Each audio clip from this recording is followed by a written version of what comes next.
hay otro asunto que preocupa a todos los cantantes, ¿no? Que es la manera de alcanzar las notas agudas. Em, ¿Nos podrías explicar cuál es tu truco, cuál es tu truco entre comillas, ¿no? Bueno, se lo estás preguntando a alguien que no es agudo especialmente, que yo soy un contratenor muy grave, soy un alto, alto, alto, ¿no? Sí, bueno, pero decía el bajo norteamericano Bonaldo Giaiotti, decía que nadie se olvide que a los bajos también nos pagan por los agudos. Exactamente. No, no, es que es así, es así. Y a veces yo escucho a mis colegas sopranos, ¿no? Y de repente pienso, ¿qué debe ser cantar ahí arriba, no? O sea, es una cosa como, ¿qué debe ser? A ver, en nuestra profesión hay una cosa muy extendida que es la aguditis, es verdad, lo tenemos, es una cosa que nos preocupa mucho a todos y sobre todo a los tenores, más que nadie, Pero no solo. pero no solo. Ah, bueno, el agudo no deja de ser una parte más del registro vocal, ¿no? Digamos, y entonces el agudo, lo que yo siento, ah, hay una concentración mayor de presión de aire, hay un flujo más fino de este aire y evidentemente hay menos contacto de las cuerdas vocales, ¿no? Entonces, de una forma intuitiva, el agudo te pide como afilar, afilar, afilar, afilar, afilar, afilar el instrumento, ¿no? Cada vez más, ¿no?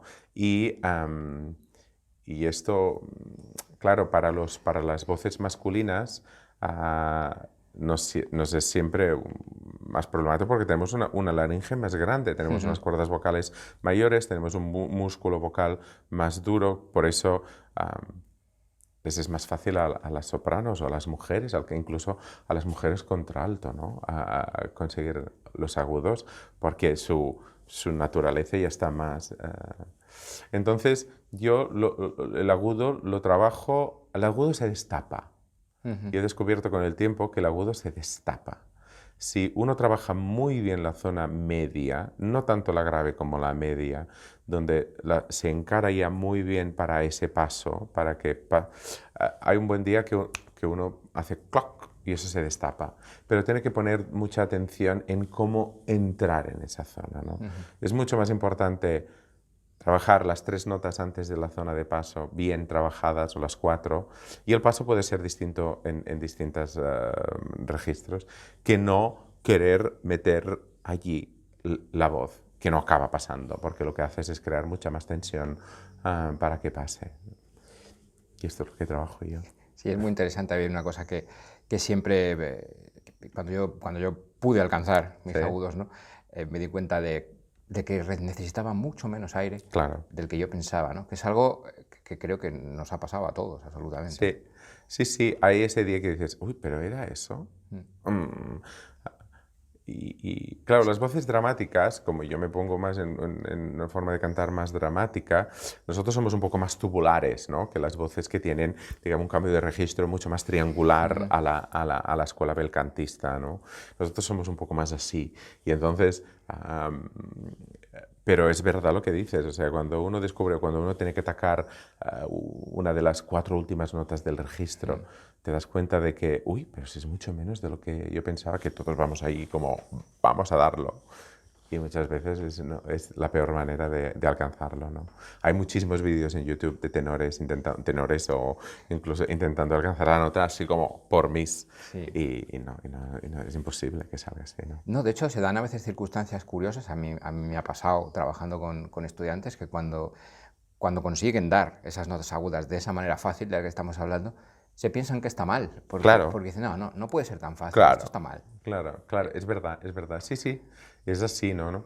Y muchas veces incluso a nivel de color, ¿no? Cuando uno busca en el barroco, que trabajamos muchísimo lo que es pintar con el canto, ¿no? Cuando te llega un cantante que le han pedido muchas cosas a nivel de armónicos y de colores y tú buscas algo como, no, pero mira, es que esta área es muy transparente, menos, menos, menos, menos, menos, menos, menos, simplemente concéntrate en esta línea y te dicen, ay, pero es que esto no es cantar, ¿no? Y dices, pero ¿quién lo ha dicho esto? Claro. Sí, es interesante esta visión de que hay demasiados dogmas, ¿no? Hay demasiadas... Sí, hay muchísimos dogmas, pero los dogmas los tenemos porque nos dan control. O sea, estar en control te hace sentir inteligente. Y esto me parece muy humano, pero el paso siguiente es darse cuenta de esto y relajarse con los dogmas, porque, porque es muy insoportable. Es muy insoportable vivir en una vida tan dogmática, ¿sabes? Sobre todo en el canto y sobre todo en lo artístico, quiero decir, ¿no? Sí, además se dan en todos los repertorios, ¿no? Porque ahora yo sí que me atrevería a decir, yo estudié máster de música Sí, sí. antigua en Londres, ¿no? Bueno, ahora es un tiempo nuevo, ¿no?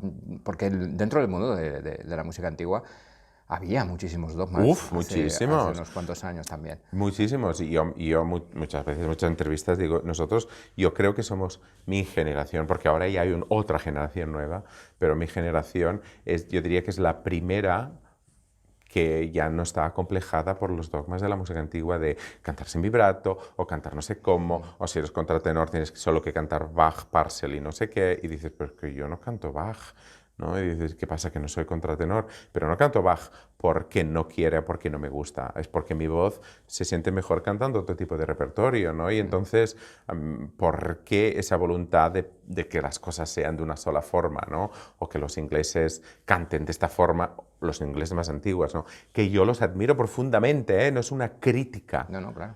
Es al contrario, es una forma, ahora hay tiempo suficiente y distancia para poder hacer un análisis, pero después, una vez este análisis, relájate, ¿no? Y los padres de la práctica histórica se les debe todo, pero no hace falta perpetuar una única, exclusiva, una única forma de hacer las cosas, ¿no?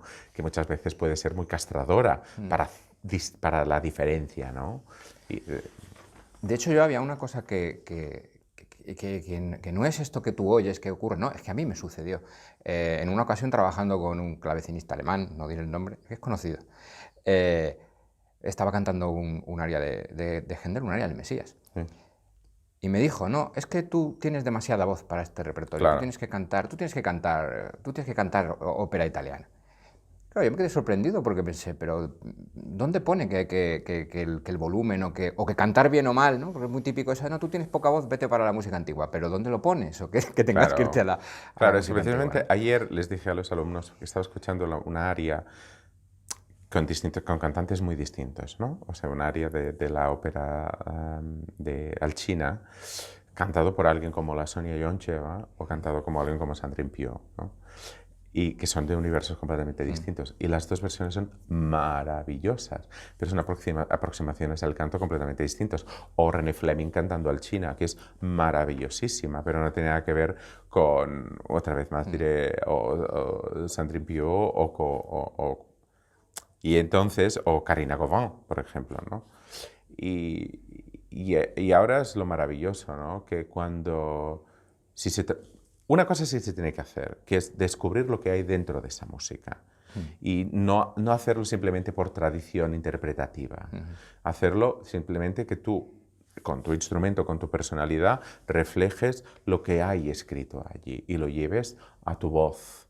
Esto estoy completamente a favor y creo que es lo que hay que hacer. Lo que no hay que hacer es no plantearse nada. Y esto es Claro. lo que le ha pasado a la práctica interpretativa del canto, que nunca ha habido una perspectiva histórica, ¿no? Y cuando la ha habido durante mucho tiempo, se hacía lo opuesto de lo que hacía la práctica tradicionalista, ¿no? Si en el tradicionalismo hay glissandos y vibrato, pues en la antigua no vamos a hacer ni un glissando ni ningún vibrato. Y entonces eso tampoco es lo correcto desde mi punto de vista, ¿no? Porque el canto tiene una serie de formas de funcionar que el canto tiene que estar siempre presente, ¿no? Y después de aquí tú canta con tu voz. Y yo he dicho que no muchísimas veces a hacer cierto repertorio que tradicionalmente se hace como mucho más contenido, pues porque yo no soy contenido como intérprete, ni mi voz lo es. Y entonces o puedo cantar como canto yo o no lo hago. Y ya está, y no pasa nada. Y luego, y cuando lo he hecho, y lo he hecho a mi manera, pues funciona porque es convincente, ¿no? Sí, es muy interesante. Recuerdo que, bueno, esto ya es un comentario. William Carter, un Sí, guitarrista, no sé si lo conoces, sí. norteamericano, trabajando con él, en una ocasión, él me dijo, canta con tu voz. Dice, yo la cosa más extraordinaria que he escuchado es a John Vickers, tenor Sí, sí, sí. wagneriano, cantando el Sansón de Sí, sí. Händel. Y me lo recomendó, lo escuché y dije, claro, es que esto no tiene nada que ver con lo que con el prejuicio que se suele tener sobre cómo hay que abordar el repertorio barroco, ¿no? De una manera quizá muy instrumental. Exactamente, no. Es que para mí es la base, ¿no? Es evidente que uno, si se pone a cantar Vivaldi, se pone a cantar música napolitana, como decía antes, tiene que tener una conciencia instrumental del instrumento, ¿no? Pero esto no implica que no lo puedan hacer todo tipo de voces, ¿no? O sea, uno tiene que ponerse al servicio de lo que hay, ¿no? Y yo he escuchado, no sé, tenores que vienen del música antigua cantando papeles Mitridate de Farnace, ¿no? Y lo hacen con una facilidad muchas veces mayor que alguien que venga de una escuela más tradicionalista de canto, ¿no? Y es una cuestión de no hacer las cosas simplemente por tradición, sino planteársela un poco y luego sí, llevársela a su terreno siempre, ¿no? Bien, pues nada, para acabar esta interesante entrevista, a mí hay una pregunta que me gusta hacer a todos. Es la típica pregunta del consejo, pero digamos que enfocado de esta manera, ¿no? ¿Qué consejo que a ti nunca te dieron y que después durante tu carrera has pensado, caramba, qué pena que nadie me avisara de esto? Si es que se ha dado esa situación, ¿te gustaría dar? ¿Qué consejo? Uf, yo soy muy mal consejero.